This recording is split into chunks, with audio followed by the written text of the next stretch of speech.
नमस्कार and welcome to study IQ my dear friends. मैं हूं Prashant Mawani. I hope you all are in good.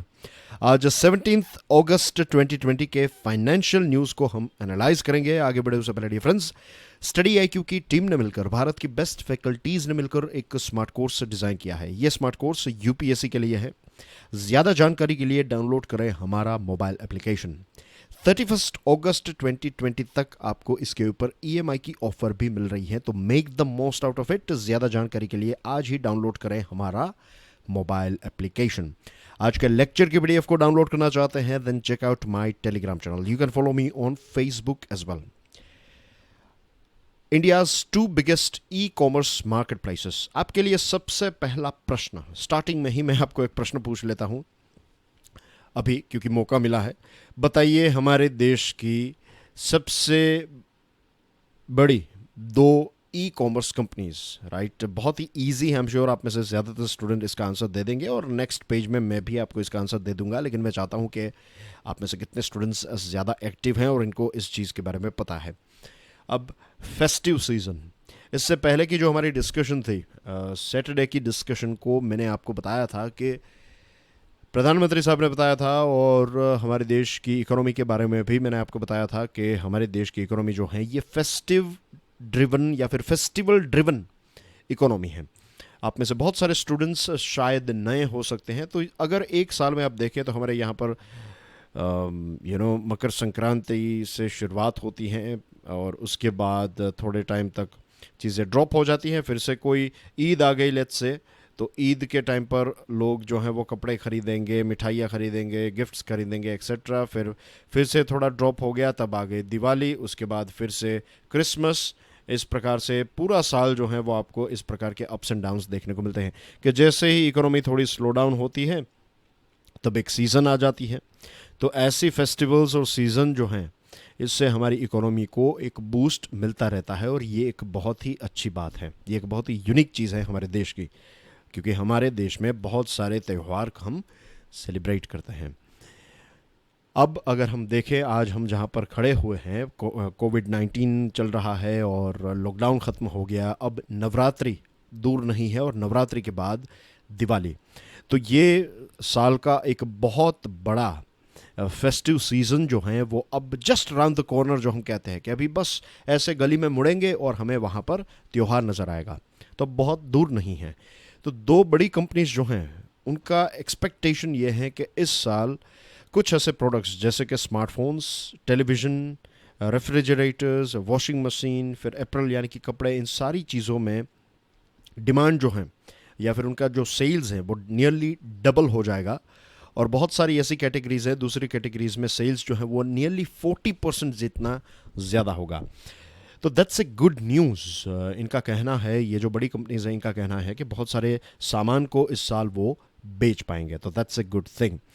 इसी को लेकर उन्होंने अपने जो सेलर्स हैं, उनके जो डिस्ट्रीब्यूटर्स हैं, जो इन बड़ी कंपनीज को सामान पहुंचाते हैं, जो मैन्युफैक्चरर्स हैं, उनको भी बता दिया है कि आप हमें ज़्यादा सामान पहुंचाइए, ज़्यादा smartphones, television, refrigerators, washing machine, कपड़े एक्सेट्रा। लॉकडाउन से एक फ़ायदा हुआ है ई कॉमर्स कंपनी का। 35 से लेकर 40% जितना कस्टमर बेस जो है उनका एक्सपांड हो गया, इंक्रीज हो गया। पहले 100 कस्टमर यूज़ करते थे, तो आज 135 या फिर 140 कस्टमर्स ई कॉमर्स को यूज़ कर रहे हैं, थैंक्स टू पेंडेमिक। क्योंकि लोग अब जो हैं वो, बहुत सारे लोग जो हैं वो चीज़ों को ऑनलाइन मंगवाने लगे हैं, क्योंकि उनको बाहर जाने की आवश्यकता है या फिर कम से कम बाहर जाना पड़े। मोबाइल फ़ोन्स की बात करें, और जैसे मैंने आपको बताया कि दो कंपनीज जो हैं, इसमें एक है अमेज़ॉन और दूसरी है फ्लिपकार्ट। ये रहा इसका राइट आंसर। आप अपने अपने आंसर्स जो हैं वो चेक कर लीजिए। Now in mobile phones, Amazon and Flipkart expect sales to more than double. Mobile phone का जो सेल्स है वो डबल होगा इस साल, और इलेक्ट्रॉनिक्स, जो दूसरे इलेक्ट्रॉनिक प्रोडक्ट्स हैं, उसमें 50 से लेकर 60% जितना सर्ज, यानी कि इतना उछाल देखने को मिल सकता है। इलेक्ट्रॉनिक्स और मोबाइल फ़ोन ये एक ऐसी कैटेगरी है कि this two categories contribute more than 60% of transactions revenue at online marketplace. 60% जितने ट्रांजैक्शंस जो भी होते हैं ऑनलाइन मार्केट प्लेस में, वो मोबाइल फ़ोन और इलेक्ट्रॉनिक, ये कंज्यूमर इलेक्ट्रॉनिक्स जो हैं, लोग ये सारी चीज़ें ऑनलाइन ख़रीदना पसंद करते हैं। Flipkart and Amazon are hopeful of clocking 40 to 50% growth in April and fashion, यानी कि कपड़े और फैशन में 40 से लेकर 50% जितना उछाल देखने को मिलेगा. Sports wear, footwear, casual wear, इन सारे अलग अलग कैटेगरीज में बेसिकली जो फैशन वेयर हैं उसमें एक उछाल देखने को मिलेगा. तो दैट्स अ गुड थिंग. ये जो फेस्टिव सीज़न है, ये साल का सबसे बड़ा फेस्टिव सीज़न है हमारे देश का, और दिवाली जैसे ख़त्म होगी उसके बाद क्रिसमस की शुरुआत होगी.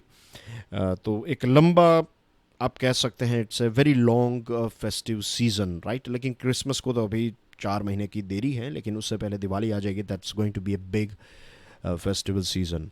ये इतना बड़ा फेस्टिवल सीज़न है कि बहुत सारे बिजनेसेस का 40 से लेकर 50% जितना व्यापार जो है ये इन महीनों में होता है. ई कॉमर्स जो है, स्मार्टफोन की बात करें तो 45% जितने स्मार्टफोन्स हमारे देश में ई कॉमर्स प्लेटफॉर्म के ऊपर बेचे जाते हैं. 25% जितने टेलीविज़न सेट्स जो हैं वो ऑनलाइन बेचे जाते हैं. और अप्लायंसेस और फैशन ब्रांड्स की बात करें तो 10 से लेकर 20% जितना उनका एनुअल रेवेन्यू जो है वो को ऑनलाइन प्लेटफॉर्म में से मिलता है. आगे बढ़े उससे पहले डियर फ्रेंड्स, एक छोटी सी रिक्वेस्ट है कि इस लेक्चर को दूसरे स्टूडेंट्स के साथ शेयर ज़रूर करें. वीडियो पसंद आया then hit the like button, और हमारी चैनल को सब्सक्राइब करना ना भूलें. एक अच्छी खबर आ रही है as far as manufacturing of phones और mobile phones is concerned. Samsung ने ये डिसाइड किया है कि वो वियतनाम और दूसरे देशों में से अपना जो प्रोडक्शन सेंटर है उसको शिफ्ट करके भारत में नए सेंटर्स खोलने वाला है. साउथ कोरिया की ये कंपनी है सैमसंग, और $40 बिलियन यानी कि 3 लाख करोड़ रुपए के डिवाइसेस, मोबाइल डिवाइसेस वो हमारे देश में पैदा करने के बारे में सोच रहे हैं. इसमें से लगभग 50% यानी कि 25 lakh, beg pardon, 20-25 billion dollar जितने प्रोडक्ट्स जो हैं उनको बेचा जाएगा.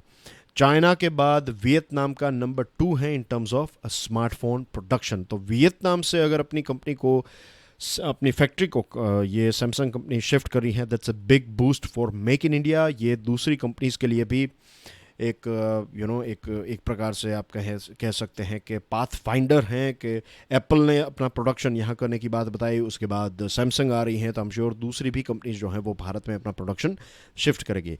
Samsung has submitted estimates of making smartphones worth $40 billion. Samsung ने भारत सरकार को जो एक PLI स्कीम है, तो PLI स्कीम के तहत एक एस्टिमेशन दिया है कि हम आने वाले 5 सालों में $40 बिलियन के मोबाइल फ़ोन्स को यहाँ पर प्रोड्यूस करेंगे, और उसमें से $25 बिलियन जितने मोबाइल फ़ोन्स जो हैं उनको एक्सपोर्ट किया जाएगा. तो ये भी भारत के लिए एक बहुत ही अच्छी बात है. इसके अलावा भारत के अलावा देखिए, आपको पता है कि भारत में उनका सबसे बड़ा मैन्युफैक्चरिंग यूनिट जो है वो नोएडा में है.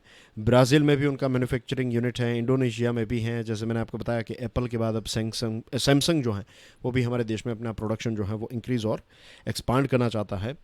और ग्लोबल स्मार्टफोन मार्केट की बात करें तो ये इसकी साइज़ है $270 बिलियन. इसमें अगर मार्केट शेयर की बात करें तो एप्पल का मार्केट शेयर है 38%, ग्लोबल बात है, ग्लोबल लेवल की बात है. सैमसंग की बात करें तो 22% जितना मार्केट शेयर जो है बाय वैल्यू, यहाँ पर हम वैल्यू की बात करें तो बाय वैल्यू सैमसंग के पास है. लेकिन वॉल्यूम की बात करें, क्वांटिटी यूनिट्स की बात करें तो 20% जितना जो वॉल्यूम का शेयर है वो सैमसंग का है, और एप्पल का है 14%, which is of course not bad. फिर T+1 साइकिल, इसका मतलब क्या होता है? I will explain it to you. A faster trade settlement system for Indian stocks is in the offing. SEBI जो हैं एक्सपर्ट्स के साथ इस पर्टिकुलर टॉपिक के बारे में बात कर रही है कि T+1 साइकिल जो है उसको भारत में इम्प्लीमेंट किया जाए. 2000 के आसपास, right, I am talking about the year 2001 के टाइम पर T+5 चल रहा था. अब T+2 चल रहा है, और T+2 में से T+1 करने की बात है. तो इसमें होता यह है कि लेट मी फर्स्ट एक्सप्लेन कि ये क्या है, और उसके बाद इसके फ़ायदे को देखेंगे. T+1 सिस्टम का मतलब ये है कि अगर आपने कोई स्टॉक खरीदा, आपने कोई शेयर खरीदे, तो एक दिन के अंदर आपने जब ट्रांजैक्शन किया और उसका जो नेक्स्ट डे है उस दिन में, यानी कि टोटल 2 दिन में ट्रांजैक्शन प्लस 1 डे, तो डीमैट अकाउंट में शेयर्स आ जाएंगे, और आपने जिनसे शेयर्स खरीदे हैं, जो सेलर हैं शेयर का, उनको उनके पैसे मिल जाएंगे. फ़िलहाल 2 वर्किंग डेज जो है वो टोटल मिलते हैं, अब सिर्फ 1 वर्किंग डे मिलेगा. और इससे फ़ायदा ये होगा कि लिक्विडिटी बूस्ट होगी, राइट, एफिशिएंसी बूस्ट होगी और रिस्क भी इससे कम हो जाएगा. Security and exchange board of India is considering a reduction in settlement cycle for completion of share transactions to T+1 and abbreviative or trade plus 1 day from existing T+2. फिलहाल T+2 है, इसको T+1 करने की बात है. I am sure आपको अब ये समझ में आ गया होगा. 17 साल पहले T+3 साइकिल चल रही थी. पहले T+5 था, फिर T+3 किया, फिर T+2 चला एक लंबे टाइम तक, और अब T+1 करने की बात है. एक वेबिनार, बहुत सारी वेबिनार्स हुई हैं और ये मैनेजमेंट पॉइंट ऑफ व्यू से है, और बहुत सारे आपके लिए भी मैनेजमेंट पॉइंट ऑफ व्यू से देखना, और आप में से बहुत सारे लोग अगर जॉब मार्केट को फॉलो कर रहे हैं तो this are a few interesting tips for you guys. और ये सिर्फ आज की बात नहीं है, फ्यूचर में भी ये चीज़ जो है वो हमेशा आपको काम आएगी. कि फ़िलहाल सिचुएशन जो है वो काफ़ी टफ है. आउटर वर्ल्ड में अगर आप देखें तो इतनी, आई एम नॉट सेइंग कि जॉब्स जनरेट ही नहीं हो रही हैं, लेकिन फ़िलहाल जो भी जॉब्स जनरेट हो रही हैं या फिर जिन लोगों की जॉब्स रेगुलर चल रही हैं, they should feel very lucky about it, because situation काफ़ी ख़राब है. तो क्योंकि लॉकडाउन और ये सारी चीज़ें हुई. अब मुझे I am sure regular students जो हैं वो जानते हैं कि मुझे सिर्फ अगर मैं कहूँ कि लॉकडाउन की वजह से, तो you know the whole picture, isn't it, आपके दिमाग में पूरा पिक्चर आ जाता है कि क्या क्या चीज़ें हुई थी, क्योंकि इसके बारे में हमने बहुत बार बातचीत कर ली है. नाउ द थिंग इज़ के ये जो अलग अलग वेबिनार हुई, इसमें जो एक्सपर्ट्स हैं उनका कहना ये है कि अब जो सिचुएशन है उसमें एक रिमोट वर्किंग, यानी कि आप घर से काम करेंगे, डिजिटाइजेशन जो है वो काफ़ी एक्सपांड हुआ है, और नई टेक्नोलॉजीज़, ये दोनों के लिए, एक एम्प्लॉयर के लिए और एक एम्प्लॉय के लिए, जो आपको जॉब प्रोवाइड कर रहा है उनके लिए, कंपनी के लिए, और आपके लिए भी ये बहुत इंपॉर्टेंट है कि आप रिमोट वर्किंग, नई स्किल्स और नई टेक्नोलॉजी के साथ काम कर सकें. आपकी जो स्किल है उसको आपको थोड़ा अपग्रेड भी करना होगा. पहले ऐसा वक्त था कि अगर आप, अच्छा मुझे ये एनवायरनमेंट नहीं मिला तो मैं जॉब छोड़कर दूसरी जगह पर चला जाऊंगा, लेकिन अब वो चीज़ जो है वो करना थोड़ा डिफ़िकल्ट हो गया, बिकॉज सिचुएशन जो है वो काफ़ी ख़राब है. बिजनेस हैवी वेट्स और टॉप माइंड्स जो हैं इसके बारे में डिबेट कर रहे थे, और उन्होंने ये बताया कि मोस्ट एडाप्टेबल जो होंगे वो सर्वाइव कर पाएंगे. हो सकता है कि आपका काम जो है वो थोड़ा एक्स्ट्रा इंक्रीज़ हो गया हो, 30 मिनट्स, 1 आवर, 2 आवर, या फिर पहले आप 8 से 4 काम करते थे, 8 बजे से लेकर दोपहर 4 बजे तक या 5 बजे तक, लेकिन अब हो सकता है कि आप 10 बजे स्टार्ट करो और आपका काम 7 या फिर शाम को 8-9 बजे ख़त्म हो. तो अब कंप्लेन करने का वो जो माहौल है वो नहीं है.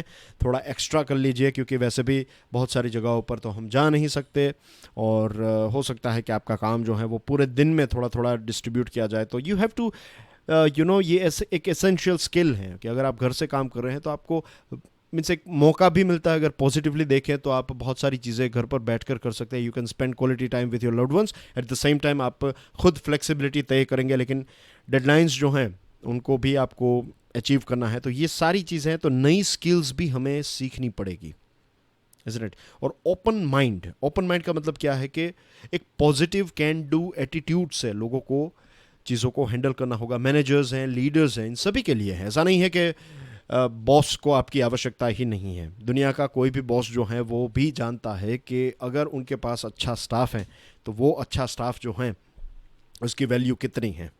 अच्छे स्टाफ को जाने देना नहीं चाहिए, राइट.